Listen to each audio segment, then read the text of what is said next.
Le préfet a décidé que les demandes de subvention, en tout cas celles concernant la DSIL, la dotation de soutien à l'investissement local, devaient dorénavant être votées en conseil municipal et ne rentraient plus dans les attributions générales du maire. C'est étrange, mais enfin, dont acte. Mais en tout cas, cela nous permet au moins de reparler ensemble de la couverture de la piscine et surtout de son financement qui reste à ce jour encore totalement hypothétique. Comme vous le rappelez dans la délibération, le maître d'œuvre de l'opération a été désigné en juillet dernier sur la base à la fois de son projet architectural de couverture, des fonctionnalités proposées et d'une enveloppe prévisionnelle du coût des travaux. À noter que ce coût était plafonné à 5 millions d'euros hors taxes dans le dossier de consultation. Le maître d'œuvre lauréat a donc indiqué que ça coûterait 5 millions d'euros hors taxes. Tout en précisant que pour ce montant, il n'y avait aucun dispositif d'économie d'énergie ou d'énergie renouvelable. Pas de pompe à chaleur, pas de panneaux photovoltaïques, pas de géothermie, rien. Pour 5 millions d'euros hors taxes de travaux, les sources d'approvisionnement énergétique envisagées restent classiquement les réseaux urbains d'électricité et de gaz. Mais pour 500 000 euros de plus, le maître d'œuvre pouvait envisager de l'énergie renouvelable. Formidable. Nous voilà donc aujourd'hui avec d'ores et déjà une augmentation de 10% du coût estimatif des travaux. Rien que ça. Je rappelle que l'intégration de dispositifs d'économie d'énergie est essentielle à 3 titres. D'abord, pour préserver nos ressources naturelles.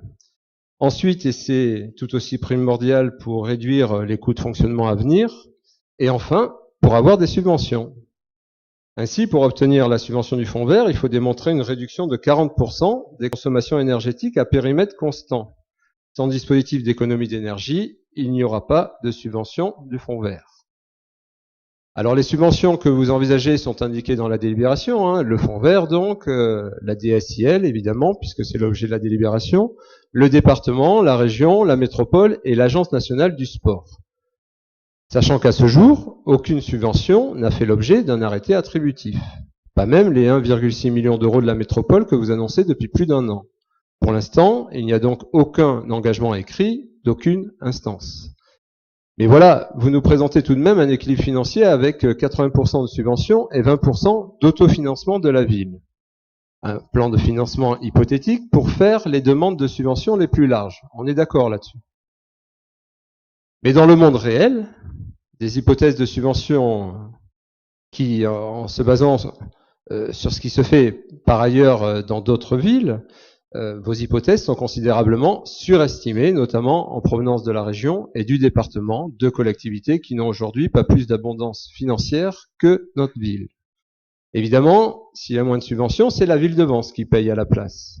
La question que je vous pose aujourd'hui est quel est le seuil bas de subvention en dessous duquel vous considérerez que ce projet de couverture de la piscine n'est plus financièrement viable pour la ville de Vence? Est-ce que s'il n'y a que 60% de subvention, vous estimerez que c'est toujours viable? Est-ce que s'il n'y a que 40% de subvention, vous le lancerez quand même? Voilà la question. Parce que les millions d'euros à payer par la ville, ce sera de l'emprunt, et donc des annuités pendant de nombreuses années. Et en plus de ces annuités, il faudra trouver comment financer les coûts de fonctionnement.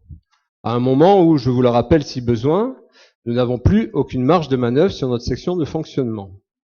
Les Vensois ont besoin de savoir si vous les amenez inéluctablement vers une hausse de leurs impôts.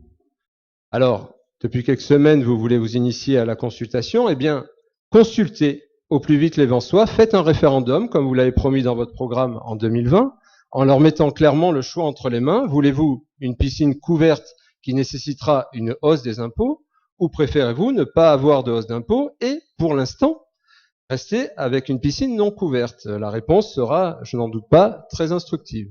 Merci. Voilà, écoutez...